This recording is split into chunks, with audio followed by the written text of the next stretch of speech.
اللہ تعالیٰ نے قرآن حکیم میں ارشاد فرمایا کہ افحسبتم انما خلقناکم عبثا وانکم الینا لا ترجعون۔ فرمایا کیا تم یہ گمان کرتے ہو کہ ہم نے تمہیں بیکار پیدا کیا ہے، اور کیا تم یہ سمجھتے ہو کہ تمہیں پلٹ کر ہماری طرف نہیں آنا؟ اللہ تبارک و تعالیٰ نے جو چیز بھی پیدا کی، جہاں بھی پیدا کی، بڑی حکمتوں کے تقاضوں کے تحت پیدا کی۔ میں کسی شخص سے بیزار نہیں ہو سکتا، کیونکہ ایک ذرہ بھی تو بیکار نہیں ہو سکتا۔ اللہ نے ہر چیز کو کمال حسن کے ساتھ دنیا میں پیدا کیا، اور انسان تو اشرف المخلوقات، یہ تو اللہ تعالیٰ کی تخلیق کا شاہکار ہے۔ اللہ تعالیٰ نے اسے بڑی رہنمائیوں کے ساتھ، بڑی حکمتوں کے ساتھ، بڑے کرم کے ساتھ پیدا فرمایا۔ اس کو اللہ تعالیٰ نے سمجھنے کی، بات کرنے کی، اپنا ما فی الضمیر کہہ دینے کی صلاحیت عطا فرمائی۔ مالک نے اسے عقل، شعور دیا، اور جو بڑی طاقتور مخلوق نظر آتی ہیں ان کو اللہ تعالیٰ نے انسان کے قبضے میں دے دیا۔ کتنا بڑا ہاتھی ہوتا ہے لیکن ایک چھوٹا سا بچہ اسے لیے پھرتا ہے۔ کتنا بڑا اونٹ ہے، کتنی طاقت رکھتا ہے، لیکن ایک چھوٹا سا بچہ اس کے ناک میں نکیل ڈالتا ہے اور اسے لے کے گھومتا ہے۔ اللہ تبارک و تعالیٰ نے اسے اشرف المخلوقات بنایا ہے۔ اتنے بڑے جہاز ایک انسان کے قبضے میں دے دیے ہیں، وہ جب چاہتا ہے جہاز اڑتا ہے، جب چاہتا ہے اسے زمین پہ اتار لیتا ہے۔ اللہ کی دی ہوئی طاقت سے ملکوں کو سر کرنا، بڑی بڑی ٹیکنالوجی کو ایجاد کرنا خدا نے اپنی توفیق سے اسے عطا کیا۔ اور پھر اگر وہ مسلمان ہے، پھر اگر وہ حضور کا غلام ہے، تو پھر تو فرمایا کنتم خیر امت اخرجت للناس، انسان ساری مخلوق میں افضل ہیں، اور میرے محبوب کا کلمہ پڑھنے والے سارے انسانوں میں سب سے افضل ہیں۔ ان کو اللہ نے اور زیادہ فضیلتوں سے، برکتوں سے مالا مال کیا۔ یہ وہ مخلوق ہے، یہ وہ لوگ ہیں، یہ وہ امت ہے کہ جو صرف ارادہ کرتی ہے نیکی کا، کرتی نہیں، ارادہ کرتی ہے تو اللہ نیکی کرنے کا اجر عطا فرما بھی دیتا ہے۔ یہ ابھی پلان کرتی ہے کہ میں یہ کام کروں گا تو رب اس کا ثواب شروع بھی فرما دیتا ہے، لیکن پتہ نہیں کیا ہو گیا ہے لوگوں کو، نیکی کے ارادے کرنے ہی چھوڑتے جا رہے ہیں، نیکی کی منصوبہ بندی کرنی ہی چھوڑ دی ہے، خیر کے لیے پلان کرنا ہی چھوڑ دیا ہے۔ بہت سارا وقت بیکار گزرتا ہے، بہت سارا وقت چوراہے پہ گزر گیا، بہت سارا وقت گپوں میں گزر گیا، عمرے دراز مانگ کے لائے تھے 4 دن، 2 آرزو میں کٹ گئے، 2 انتظار میں۔ ایک ڈھیر سارا طبقہ ہے جس سے پوچھتے ہیں کیا کر رہے ہو، وہ کہتے ہیں بس کچھ بھی نہیں، ٹائم پاس کر رہا ہوں۔ تو میں کہتا ہوں یار اتنا فالتو ٹائم کہاں سے آیا جسے پاس کرنا پڑا؟ میں بور ہو رہا ہوں تو میں کہتا ہوں بور ہونے کے لیے وقت کہاں سے لیا آپ نے؟ آپ تو مسلمان ہیں، آپ کا تو وقت شریعت نے بڑا قیمتی کر دیا ہے۔ آپ تو 1 منٹ میں 3 بار سورہ اخلاص پڑھ سکتے ہیں۔ آپ کو تو ذرا سا وقت ملے تو آپ جا کے 2 رکعت نماز کی نیت باندھ سکتے ہیں۔ آپ کو تو تھوڑا سا وقت ملے تو آپ کے تو نبی پاک علیہ السلام نے یہاں تک ہماری تربیت کر دی، ہمارے حضور فرمانے لگے تم کانٹا اٹھا سکتے ہو نا گلی سے، تو وہی اٹھا دینا، اس پر بھی رب صدقے کا ثواب عطا کرے گا۔ تو یہاں تو کانٹوں سے بھری ہوئی گلیاں ہیں۔ میرے نبی پاک نے تو فرمایا تھا کسی مومن کو بس خوش کر دینا، وہ چاہے لمحے کے لیے ہی ہو، اس کے دل میں راحت ڈال دینا، اسے تسلی دے دینا، روتے ہوئے آنکھ آنسو پونچھ دینا، اس کو کہہ دینا میں تیرے ساتھ ہوں۔ فرمایا مومن کے دل میں تم نے خوشی داخل کر دی تو 60 سال نفل پڑھنے سے اللہ تمہیں زیادہ ثواب عطا کر دے گا۔ تو یہ فارغ بیٹھنے کا وقت کہاں سے آیا؟ یہ بور ہونے کا ٹائم کہاں سے آیا؟ ہم نے اپنے آپ کو بیکار کر لیا ہے، اور رب نے نہیں بیکار پیدا کیا، ہم نے بیکار کر لیا۔ ہم نے اپنے آپ کو زنگ لگا لیا۔ ملت کا وہ جوان جس کو چاہیے تھا کہ وہ خاندان کے 20، 50، 60 لوگوں کو لے کر چلتا، کفالت کرتا، نمائندگی کرتا، آگے بڑھ کے کہتا میں ہوں نا، گھبرانا نہ، وہ نوجوان خود دکھ سناتا ہے رو رو کے، وہ مجبوریاں سناتا ہے، وہ کچی کچی باتیں کرتا ہے، وہ کہتا ہے مجھے کالا جادو ہو گیا ہے، وہ کہتا ہے فلانے کی نظر لگ گئی ہے، وہ کہتا ہے چچا نے آگے نہیں جانے دیا، وہ کہتا ہے میں ابا جی نے صحیح تقسیم نہیں کی تو میں پیچھے رہ گیا۔ اتنی کمزور بات کرے گا، اور وہ مسلمان اپنی صلاحیت کو پہچانے۔ حضرت سعدی شیرازی کے پاس ایک شخص نے بیٹھ کے اپنے دوستوں کی غلطیاں گنوانی شروع کر دی، ان میں یہ بھی غلطی ہے، یہ بھی غلطی ہے، یہ بھی غلطی ہے، یہ بھی غلطی ہے، یہ بھی غلطی ہے۔ تو حضرت سعدی ہنس پڑے، فرمانے لگے اور یاد رکھ تیرے سجن بڑے ہی برے ہیں، پر پانی بڑا بھی گندا ہو نا تو آگ بجھانے کے کام پھر بھی آ جایا کرتا ہے۔ وہ کوئی تو خوبی ان میں تلاش کر لینا، پانی بڑا بھی گدلا ہو تو آگ تو بجھاتا ہے کہ نہیں بجھاتا۔ ہمارا یہ مزاج بن گیا ہے کہ ہم اپنی صلاحیتوں سے کام ہی نہیں لیتے، ہمیں پتہ ہی نہیں ہم کیا کر سکتے ہیں۔ میرے رسول پاک صلی اللہ علیہ وسلم کا کمال یہ ہے کہ حضور نہ انسان کی صلاحیتیں اجاگر کر دیتے، محبوب اجاگر کر دیتے، حضور اندر جذبہ پیدا کر دیتے۔ اس طرح کا وہ اقبال کہتے ہیں کہ تمہارا وقت کا امام وہ نہیں ہوتا جو تمہیں کہے حالات بڑے خراب ہیں، اس قوم کا کچھ بھی نہیں ہو سکتا، اس ملک کا کچھ بھی نہیں ہو سکتا، فلانا ادارہ بھی خراب ہو گیا، فلانا بندہ بھی کرپٹ ہو گیا، فلانا بھی دنیا دار ہو گیا، پیر بھی خراب ہو گئے، مولوی بھی خراب ہو گئے، سیاستدان بھی خراب ہو گئے، اور بیوروکریٹس بھی خراب ہو گئے، اور تاجر بھی خراب ہو گئے، اور فلانی برادری یہ ظلم کرتی، فلانا قبیلہ یہ ظلم کرتا ہے، فلانے شہر کے لوگ، اسی چکر میں صرف مایوسیاں پھیلانی ہیں، کبھی خیر کی بات ہی نہیں کرنی۔ لیکن اقبال کہتے ہیں کہ ہے وہ تیرے زمانے کا امام برحق جو تجھے حاضر و موجود سے بیزار کرے اور موت کی شکل میں دکھلا کے تجھے جلوہ یار زندگی تیرے لیے اور بھی دشوار کرے، وہ تیرے اندر رمق پیدا کرے۔ آج جو حاجی غار سور پہ جاتے ہیں تو یہ لوگ پانی کی بوتل ان کی بغل میں ہوتی ہے، رستے میں 3-4 جگہ بنی ہوئی ہیں، پانی پئیں، چائے پئیں، جوس پئیں، بندوبست ہے، آپ کے کھانے پینے کے لیے آپ چیزیں خرید سکتے ہیں۔ اوپر جائیں تو وہاں بھی سارا کچھ بیٹھنے کا بہترین اہتمام ہے۔ جب حضرت صدیق اکبر گئے تھے تو دن کو نہیں گئے تھے، رات کو گئے تھے، اور جناب اسماء بنت ابی بکر جب رات کو کھانا لے کے جاتی تھی تو وہاں تو دن کو آج بھی 1400 سال کے بعد بھی آبادی کوئی نہیں۔ اس وقت کیا منظر ہوگا، اور اب رستہ بن گیا تھا، اب تو رستہ بھی نہیں تھا۔ تو حضرت اسماء کہتی ہیں میں اکیلی روٹی پکاتی تھی، پھر اسے باندھتی تھی، پھر میں یہ نہیں کہ 2-4 میرے ساتھ ساتھی چلو تو پھر غار سور پہ چلتے ہیں، لوگ تو یوں جاتے ہیں نا۔ فرماتی میں دیکھتی تھی ادھر ادھر کہ کوئی ہے تو نہیں، دیکھ تو نہیں رہا۔ جب کوئی نہیں ہوتا تھا تو رات کو جاتی تھی اور غار پہ کھانا دے کے آتی تھی، اور حضرت صدیق اکبر نے حضور کو کندھوں پہ بٹھا کے کہا تھا حضور پتھر نکیلے ہیں، ان کی نوک تیز ہے، کہیں مقدس قدموں کو تکلیف نہ دیں، اگر مہربانی کریں تو میرے کندھوں پہ نہیں بیٹھ جاتے۔ حضور حضرت صدیق اکبر کے کندھوں پہ بیٹھ گئے۔ درویش کہنے لگے پباں پار قدم نہیں جے لاؤندا تے 100 پہاڑ تے چڑھیا جاندا، او پیا جاندا جے یار نبی دا، اے اصلی دلدار نبی دا، او پیا جاندا جے یار نبی دا، اے اصلی دلدار۔ اپنے اندر جذبہ پیدا کریں، ہم کچھ کر سکتے ہیں۔ غریب ساری زندگی دکھ ہی سنائے گا کہ میں غریب ہوں، اس نے محنت کب کرنی ہے، جد و جہد کب کرنی ہے، اس نے آگے کب پڑھنا ہے، وہ کب تک یہ کام کرے گا۔ اپنی زندگی کے اندر شعور پیدا کریں اور اپنی صلاحیت سے کوئی نفع لیں۔ آپ کیا کر سکتے ہیں زندگی میں؟ میں نے کہا کچھ نہیں کر سکتے، گلی سے روڑا تو اٹھا سکتے ہیں کہ نہیں؟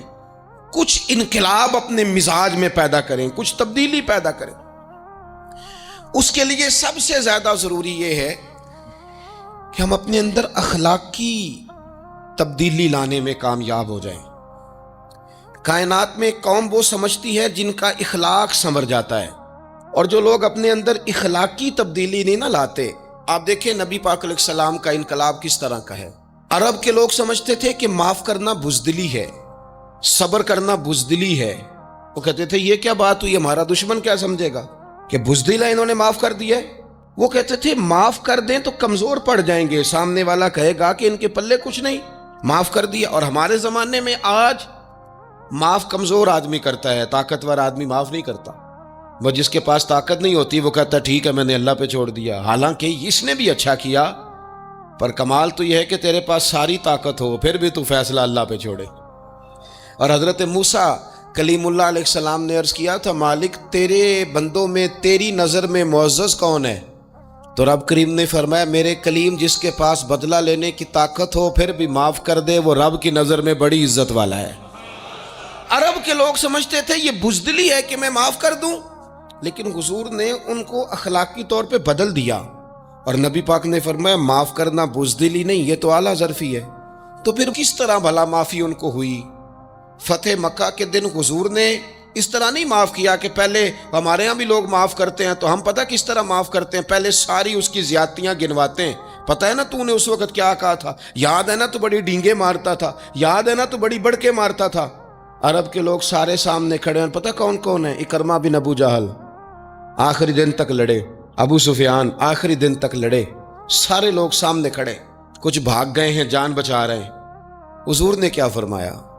فرمایا پتہ تمہارے ساتھ آج سلوک کیا کرنا ہے؟ یا رسول اللہ بتائیے۔ تو نبی پاک نے فرمایا وہی کرنا ہے جو جناب یوسف نے بھائیوں کے ساتھ کیا تھا، بات ہی کوئی نہیں کرنی، پچھلا قصہ چھیڑنا ہی نہیں، نہ کانٹے بچھانے کی بات کرنی ہے، نہ روڑے مارنے کی کرنی ہے، نہ بدر میں آنے کی کرنی ہے، نہ احد میں پتھر مار کے دانت شہید کرنے کی بات کرنی ہے، نہ خندق کی بات کرنی ہے، نہ خیبر کی کوئی بات۔ جاؤ نہ معاف کیا، بات ہی کوئی نہیں کرنی، معافی دے دی۔ ابو سفیان کہنے لگے حضور مجھے بھی معافی ہے۔ سونیا تیرے کرم پہ قربان جاؤں۔ میرے کریم فرمانے لگے تو قبیلے کا سردار ہے، مکہ شریف کے لوگ تجھے بڑا سمجھتے ہیں، دیکھ حضور معاف بھی کرتے ہیں اور عزت بھی دیتے ہیں۔ فرمایا جا میں نے تجھے معاف کیا، اور جو تیری حویلی میں آ کے پناہ لے لے گا میں اسے بھی معاف کر دوں گا، اسے بھی معافی مل جائے گی جو تیرے گھر آ جائے گا۔ اب تبدیلی آ گئی، وہ جو اندر کفر تھا وہ ٹوٹ گیا، انقلاب آ گیا۔ یہی ابو سفیان جو کل تک مخالفت میں لڑتے تھے پھر یہ حضور کے ساتھ جنگوں میں جاتے، اور اس طرح جاتے کہ حضور گھوڑے پہ بیٹھے اور جناب ابو سفیان نے گھوڑے کی لگام تھامی ہے، ہر میدان میں گئے، ہر جگہ خدمت کی۔ اکرمہ بن ابو جہل کا پتر ہے، کوئی کسر نہیں چھوڑی اس نے، حد کر دی، ہر جگہ لڑا، ہر مقام پہ۔ لیکن فتح مکہ کے موقع پر یہ بھاگ گیا تھا، جان بچا کے چھپ گیا۔ اس کی بیوی آئی، آگے کہنے لگی سونیا میرے چھوٹے چھوٹے بچے ہیں، مجھے پتہ چلا ہے کہ میرے شوہر کے لیے آپ نے ڈیتھ وارنٹ جاری کر دیے ہیں کہ جہاں ملے مار دیا جائے، صحابہ نے یہ اعلان کیا ہے، وہ سخت مجرم ہے، اس کے لیے سخت آرڈر جاری کیا گیا ہے۔ تو کریم کیا فرمانے لگے؟ حضور فرمانے لگے تو کیا چاہتی ہے؟ میں کوئی آپ کو قصہ تو نہیں نہ سنا رہا، خدا را مہربانی کریں، تھوڑا سا دل بڑا کریں، تھوڑا سا۔ وہ ساس کہتی ہے جی میں کیویں معاف کر دیاں جی، تمہیں پتہ نہیں پیر صاحب میرے اندر زخم کنے نے، مثلاً کیا ہے، گولی مار دی ہے کسی نے کسی کو۔ بہو سے کہیں تو کہتی ہے جی میں معاف کر دوں، اس کو معاف کر دوں، آپ کو بتاؤں اس نے تکلیف کتنی دی۔ مہربانی کرو ایک دوسرے کو معاف کرو، اپنے دل میں گنجائش پیدا کرو۔ اس بندے کی بات ہو رہی ہے جو باپ سے لگا ہوا ہے مخالفت کرنے، ابے نے بھی ظلم کیے، اس نے بھی کیے۔ حضور اس کی بیوی سے کہتے ہیں کیا چاہتی ہے؟ کہنے لگی حضور معاف کر دیں اسے۔ تو نبی پاک صلی اللہ علیہ وسلم نے فرمایا ٹھیک ہے، یہاں تو معافی کا دروازہ تو سب سے زیادہ کھلا ہوا ہے، تو کہتی ہے تو چلو ٹھیک ہے معاف کیا، ہو گئی بات۔ اس نے جا کے جہاں چھپا ہوا تھا اسے کہا اکرمہ حضور نے تجھے معاف کر دیا۔ کہنے لگا کوئی کرنے والی بات کر، وہ معاف کرتے ہیں مجھے پتہ ہے، بڑا کرتے ہیں، پر جو میں نے کیا ہے وہ معافی والا نہیں۔ مجھے معافی ہو سکتی ہے، یہ کیسے ہو سکتا ہے، یہ کیسے ہو گیا، ہو ہی نہیں سکتا۔ اس کی بیوی پھر آئی، کہنے لگی حضور وہ مانتا نہیں، یہ تاریخ صرف میرے رسول کی ہے، یہ سیرت صرف میرے رسول کی ہے، کہ جس کو معاف کیا جا رہا ہے اس کی سمجھ میں بات نہیں آ رہی کہ بھلا مجھے معاف کر دیا ہے۔ حضور کہتے ہیں اچھا تو بتا وہ کیسے مانے گا؟ کہنے لگی حضور اگر کوئی نشانی دے دینا، عرب کے لوگ تلوار دے دیتے تھے، زرہ دے دیتے تھے، پگڑی دے دیتے تھے، چھڑی دے دیتے تھے، یہ دلیل ہوتی تھی کہ فلاں نے نشانی دے دی۔ اگر کوئی مل جائے نا نشانی، محبوبہ اس طرح تو کوئی نہیں کرتا جیسے آپ کرتے ہیں۔ کریم نے اپنے سر سے پگڑی اتاری اور فرمایا میری پگڑی بطور علامت کے نشانی کے لے جا، اسے کہہ دے میں نے معاف کیا۔ اب اکرمہ کو معافی ہو گئی، وہ آ رہے ہیں، یوں اخلاق بدلتے ہیں، وہ آ رہے ہیں۔ یہاں کوئی بڑا آدمی آئے نا تو پہلے اعلان ہوتا ہے فلاں بن فلاں صاحب آ رہے ہیں، اب ان کو دعوت دیتے ہیں، لیکن وہ اعلان چھوٹا کرتا ہے بڑے کے لیے. یہاں انوکھا باب ہے. اکرما کلمہ پڑھنے آ رہے ہیں. نبی پاک صحابہ سے کیا فرما رہے ہیں؟ فرمایا وہ کلمہ پڑھنے آ رہا ہے، اطاعت قبول کر کے آ رہا ہے، سر تسلیم خم کر کے آ رہا ہے، اس کے سامنے اس کے باپ کے کسی ظلم کا اظہار نہ کرنا. اس کے باپ نے بڑے ظلم کیے ہیں، زیادتیاں کی ہیں، ہم تذکرہ یہاں ہوتا ہے، لیکن اس کے سامنے نہ کرنا. اس کا تو ابا ہے نا، اس کا تو باپ ہے نا. کوئی بات نہ کرنا، اسے تکلیف ہوگی. کس کے لیے؟ صحابہ رو رہے ہیں، حضور یہ کس کے لیے تیاری کرا رہے ہو؟ وہ آ گئے، قدموں سے لگ گئے، کلمہ پڑھ لیا، کھول کے روئے، حضور میرے لیے بھی معافی ہے؟ تو کریم نے فرمایا ہاں، میں رحمت والے رب کا رحمت والا رسول ہوں، ہے نا معافی. اکرما مسلمان ہو گئے. پھر تلوار کو صاف کر کے کہنے لگے سونیا پہلے یہ اسلام کی مخالفت میں لڑتی تھی، اب حمایت میں لڑے گی. مجھے بتائیں، ایک ایک گلی اکرما گئے اسلام کی حمایت میں تلوار لے کے، ایک ایک گلی. اور آپ پچھلے جہاد میں بھی گئے تھے، اس جہاد میں نہ جائیں تو کہنے لگے کفارہ نہیں ادا کرنا، پچھلے داغ نہیں صاف کرنے. میں جاؤں گا، گلی گلی جاؤں گا، نگر نگر جاؤں گا، جھنڈا لے کے جاؤں گا. میں بتاؤں گا کہ جب کوئی مدینے والے کے پاس آئے تو رب دل بدل دیا کرتا ہے. انقلاب آتے ہیں، عادتیں بدلتی ہیں، طبیعتوں میں تغیر آتا ہے. کون کہتا ہے نہیں آتا؟ میں جاؤں گا. حمص میں حضرت عمر کے زمانے تک اکرما لڑے، سالوں میدان میں رہے اسلام کی حمایت میں، اور پھر حمص کے میدان میں حضرت عمر کے دور میں لڑتے ہوئے شہادت کی موت اللہ نے انہیں عطا فرمائی. یہ آپ دیکھیں حضرت خالد بن ولید کون ہے؟ کہنے لگے حضور میں تو بڑی شدت سے اسلام کے خلاف لڑتا تھا، میری غلطیاں بھی معاف ہو جائیں گی. تو حضور فرمانے لگے اسلام پچھلے سارے معاف کرا دیا کرتا ہے، نئی زندگی کا آغاز ہو جاتا ہے. نئی زندگی کا آغاز ہوتا ہے. حضور نے فرمایا جو رمضان میں عبادت کر لے نا، ایمان کے ساتھ رمضان میں عبادت کر لے، اللہ اس کے پچھلے سارے معاف فرما دیتا ہے. اب وہ نئی زندگی کا آغاز کرے. جس نے شب قدر پہ رو رو کے توبہ کی ہے، وہ رمضان کے بعد کرپشن چھوڑ دے، جھوٹ چھوڑ دے، بددیانتی چھوڑ دے، دل دکھانا چھوڑ دے. جس نے رمضان میں روزے رکھے، تراویح پڑھی ہے، وہ نئی زندگی کا آغاز کرے. خدا کی رحمت سے گناہ معاف ہو گئے، اب وہ آگے بڑھے. نبی پاک علیہ السلام نے فرمایا جو اللہ کے گھر کا حج کار آیا وہ اس طرح ہے جس طرح آج ماں کے پیٹ سے پیدا ہوا ہے. اب نئی زندگی کا آغاز کرے، اب وہ اپنی عادات میں تبدیلی لائے، اب وہ بدل جائے. میں کس درد سے یہ بات آپ سے کروں کہ 50 لاکھ مسلمان ہر سال حج کرتا ہے. اگر 25 لاکھ کا کردار بھی ٹھیک ہو جائے تو سال کا 25 لاکھ با کردار مسلمان اگر دنیا کو دیا جائے تو بتائیے امت مسلمہ کا سر کتنا اونچا ہوگا.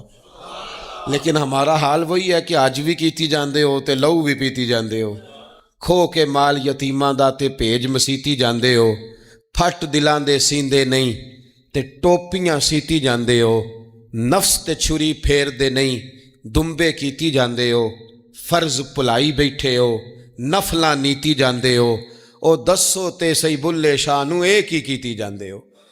بات وہی ہے کہ کعبے گئے، مدینے گئے، کربلا گئے، جیسے گئے تھے گھوم پھر کے ویسے ہی آ گئے. کچھ تبدیلیاں اپنے مزاج میں لائیں، اپنی عادات میں لائیں.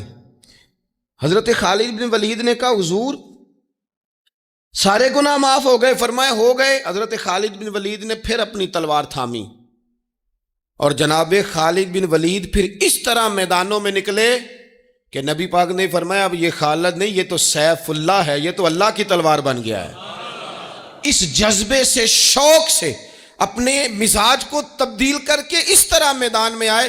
فرمایا اب یہ اللہ کی تلوار ہے. پورا وجود زخمی کرایا اور ساری زندگی اسلام کی حمایت میں تلوار چلائی. ہم بدل سکتے ہیں، تبدیلی آ سکتی ہے، ہمیں بدل جانا چاہیے. بہلول دانا سے کہا تھا ہارون رشید نے کہ مجھے کوئی نصیحت کر دے، میں بادشاہ ہوں، سخت دل ہو جاتا ہے کئی دفعہ. تو حضرت بہلول دانا کہنے لگے میں کیا نصیحت کروں، آپ کا باپ کہاں ہے؟ کہنے لگے قبرستان میں. کہا ایک بڑا بھائی بھی تھا، بڑا پیار کرتا ہے، سنا آپ سے، کہاں ہے؟ کہا قبرستان میں. تو کہا وہ ایک چچا زاد بھی آپ کے ساتھ میں نے دیکھا ہے. کہا وہ بھی قبرستان میں. یاد کرانا شروع کیا حضرت بہلول نے. فرمایا وہ ننہال والے، ددہال والے، وہ ماموں، وہ چاچو کا سب قبروں میں. آخری جملہ کہا، فرمایا تیرا ایک پتر بھی تھا، چڑھتی جوانی تھی، قد اونچا تھا، رنگ گورا تھا. ہارون رشید رو پڑے، کہنے لگے حضور وہ بھی قبرستان میں. تو فرمایا جس نے اتنے جنازے پڑھے ہوں اسے میں نصیحت کروں؟ تیرا کیا خیال ہے؟ تو نے نہیں جانا؟ یارو ہم نے اپنے کئی کلاس فیلوں کے جنازے پڑھے ہیں. بڑا پیار تھا میرا اپنی دادی کے ساتھ. تو 97 میں وہ انتقال کر گئیں. دادا ابو چلے گئے، اماں جی چلی گئیں، ابا جی چلے گئے، نانا چلے گئے، پھپھا چلے گئے، دوست چلے گئے. یہاں پچھلے سال کئی سنگی تھے، اس سال نظر نہیں آتے، رخصت ہو گئے. او سنگیو، یہ تو ساری تیاری ہے، ہم نے بدلنا کب ہے؟ اب تو ہمارا بڑھاپا آنے کو ہے، اب تو بال سفید ہونے کو. تبدیلی کس وقت؟ اللہ تعالیٰ نے قرآن مجید فرقان حمید کے اندر فرمایا اللہ ولی الذین آمنوا یخرجہم من الظلمات الی النور. اللہ مومنوں کا ولی ہے، وہ انہیں اندھیروں سے نور کی طرف نکالتا ہے، وہ رستہ دکھاتا ہے. بار بار راہ کھلتی ہے ہمارے سامنے پر ہم قبول کرنے کو تیار نہیں ہوتے. کچھ تبدیلی اب آ جائے، کچھ زبان میں مٹھاس آ جائے، کچھ ہمارے عمل میں پختگی آ جائے. ہم نہ بہت سارے کام لوگوں کو دیکھ کر کرتے ہیں، اس سے تھوڑی جان چھڑائی جائے. کچھ اپنے اندر جو قباہتیں ہیں، کچھ اپنے ساتھ جنگ کی جائے. نبی پاک علیہ السلام نے فرمایا افضل جہاد اپنے نفس سے لڑائی کرنا ہے. اپنے آپ کے ساتھ کچھ جد و جہد کی جائے، کچھ اپنے خلاف بھی چلا جائے. ساری زندگی دوسروں سے لڑتے، دوسروں پر اپنی غلطیوں کا بوجھ ڈالتے گزر گئی، کچھ اپنے نفس پر بھی. حضرت باجید بستامی سے کسی نے کہا حضور میں نے اللہ تک جانا ہے، رستہ بتا دیں. فرمایا 2 قدم کا رستہ ہے. فرمایا 1 قدم اپنے نفس کی خواہش پہ رکھ لے تو دوسرا قدم تیرا رب تک پہنچ جائے گا. تو اپنے آپ کو کنٹرول نہیں نہ کرتا، اپنے آپ سے تو لڑ پہلے. اقبال کہتے ہیں ڈھونڈتا پھرتا ہوں اے اقبال اپنے آپ کو، آپ ہی گویا مسافر آپ ہی منزل ہوں میں. نبی پاک نہ تبدیلی کرتے. یہ جو لوگ کہتے ہیں نا کیسے بدلوں، تو حضور بدلنے ہی تو آئے ہیں. حضور بدلنے. حضرت مازن ایک صحابی ہیں، وہ کہتے ہیں میں بت کی پوجا کرتا تھا. امام بہقی نے لکھا ہے میں بت پوجتا تھا. ایک دن میرے بت کے اندر سے آواز آ گئی تو کب تک مجھے پوجے گا، مدینے میں تو حضور جلوہ فرما ہو گئے ہیں.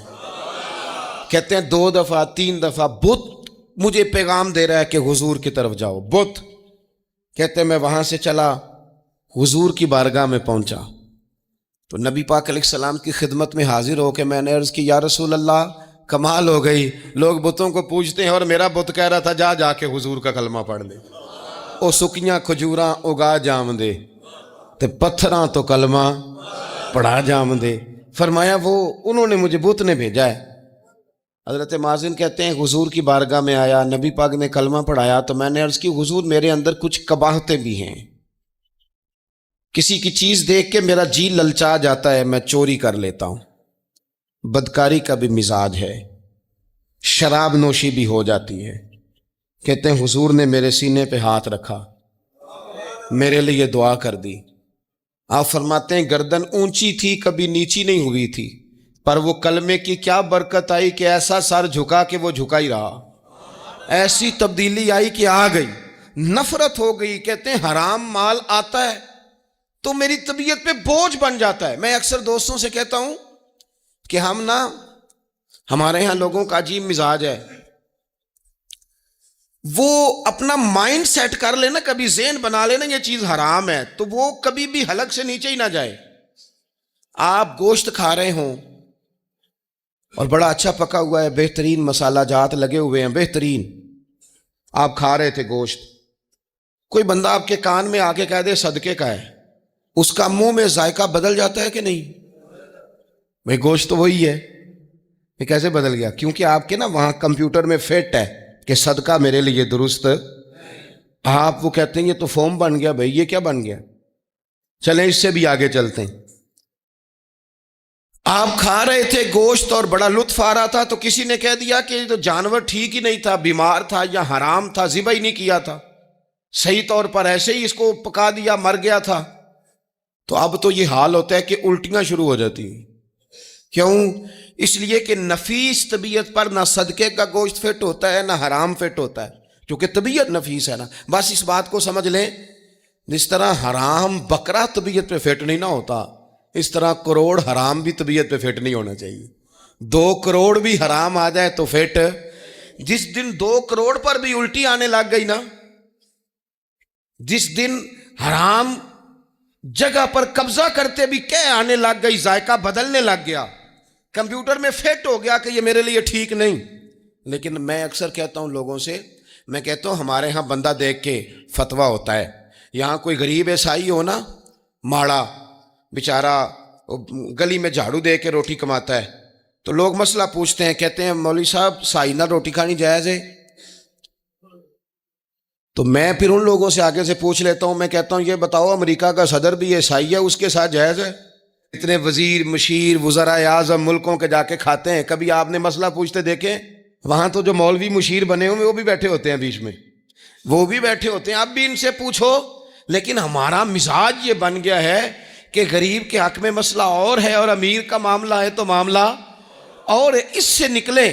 یعنی اگر 5 روپے کسی کے گر جائیں تو وہ واپس کرنے بھی ضروری ہیں، اور 5 کروڑ گر جائیں تو وہ بھی. وہ ہمارے ایک دوست کہا کرتے ہیں کہ ایک صاحب تھے، ان کو نا بڑے قیمتی جوتے کا ایک پیر مل گیا کہیں سے گرا ہوا. انہوں نے وہ قیمتی پاؤں جوتے کا گرا ہوا اٹھایا اور وہ بندہ تلاش کرنے لگے کس کا گرا ہے. دیر تک وہ ڈھونڈتے رہے ایک پاؤں کس کا ہے، تھوڑی دیر کے بعد انہیں دوسرا پاؤں بھی مل گیا. پھر انہوں نے بندہ ڈھونڈنا بند کر دیا. انہوں نے کہا اب دونوں ہو گئے ہیں، اب یہ کام آئے گا، لہذا انہوں نے بند کر دیا. میرے عزیز، یہ تو کوئی طریقہ نہیں ہے نا کہ آپ چیز اگر تھوڑی سی ہے تو اس پر فتویٰ اور ہے، اور اگر زیادہ ہے تو مزاجوں میں جب ہم یہ لے آئیں گے اپنی طبیعت میں، اور کب تک ہم نے اسی طرح رہنا ہے؟ کب ہم نے اپنے وجود سے کام لینا ہے؟ بیکار وقت کب تک گزرنا ہے؟ کتنے رمضان آئے گزر گئے، کتنے عمرے آئے گزر گئے، کتنی ہم نے دیکھا کہ بس بیمار ہو گئے ہیں، ٹھیک ہو جائیں گے تو پھر اس کے بعد ہم نے کوئی نماز نہیں چھوڑنی، لیکن ٹھیک ہوئے تو بھول گئے، نئی سے نئی بات شروع ہو گئی. ہم نے کتنی دفعہ کہا کہ آج کے بعد تبدیلی، لیکن کیوں نہیں تبدیل ہوتے؟ حضرت فضالہ بن عمیر ایک صحابی ہیں، کہتے ہیں میں عورتوں کا معاذ اللہ بڑا رسیہ تھا.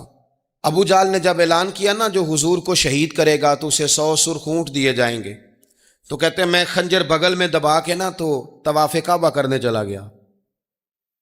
طواف کعبہ کہتے ہیں وہاں جب میں پہنچا تو میں نے دیکھا حضور بھی طواف کر رہے ہیں، تو نبی کریم نے مجھے دیکھتے ہی حضور میرے قریب آئے، اور مجھے نہیں بتانا پڑا، حضور فرمانے لگے تیرا نام فضالہ ہے؟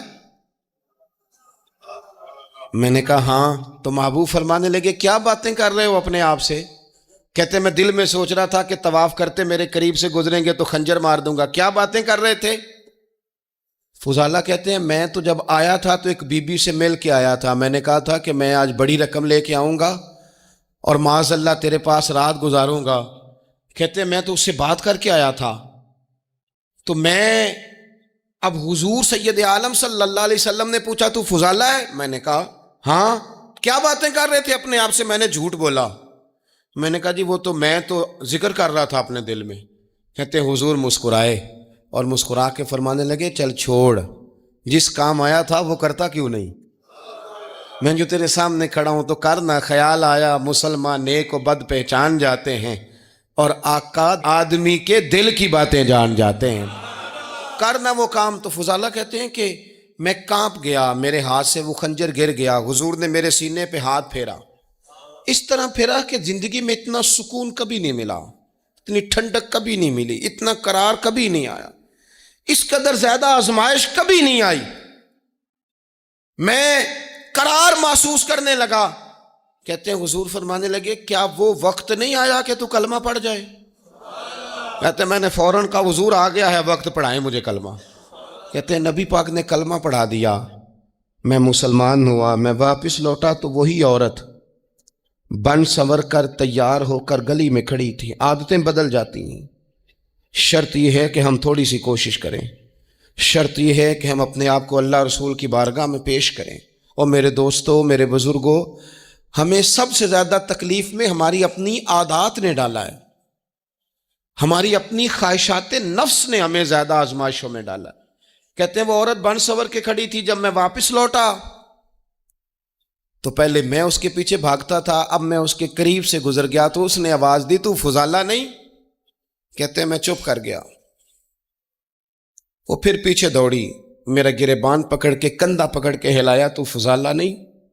کہتے میری جھکی ہوئی گردن، میں سر نہیں اٹھاتا۔ مجھے کہنے لگی تو وہ نہیں ہے جو فضالہ ہے؟ میں نے کہا ہوں میں فضالہ، پر وہ والا نہیں جو تجھے ملا کرتا تھا۔ کہا تو اب کون ہے؟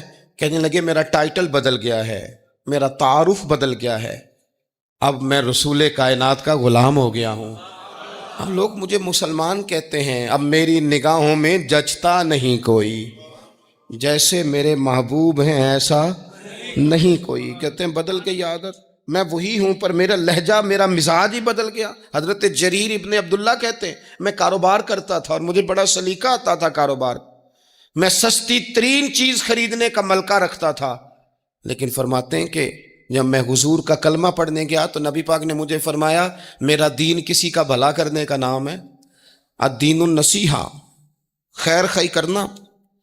فرماتے ہیں پھر میں نے نصیحت کو پلے باندھا، ایک آدمی سے گھوڑا خریدا 300 دینار کا، گھوڑے کو پکڑ کے میں نے جب تھوڑا آگے چلایا تو وہ تو بڑا نرم مزاج تھا، سی پنجابی چاکیدہ ساؤ ہے بڑا، اور میں نے کہا یہ تو گھر میں بھی رکھا جا سکتا ہے، یہ تو 400 کا ہے۔ پھر میں نے اس پر سواری کی تو وہ سواری کے لیے ہی بڑا اچھا تھا، میں نے کہا یار تیرا جانور 600 کا ہے۔ کرتے کرتے جب میں نے اسے 1000 دینار تھمایا، 400 میں سودا ہو گیا تھا، اس نے دے دیا تھا گھوڑا یا اونٹ۔ کہتے ہیں وہ شخص میری طرف دیکھ کے حیران ہو کے کہنے لگا جریر تو پہلے بھی آتا ہے، یہ تجھے کیا ہوا؟ تو حضرت جریر کہتے ہیں میں نے اسے کہا پہلے جریر آتا تھا، اب وہ والا جریر ہے جس نے مدینے والے کا کلمہ پڑھا ہے۔ کنتم خیر امتن کا ٹائٹل ہے میرے پاس۔ کیا اسلام صرف نعرے لگانے کا نام ہے؟ کیا اسلام صرف دوسروں کو یہ کہنے کا نام ہے کہ تو نے مجھے کس طرح کہہ دیا کہ میں عاشق رسول نہیں؟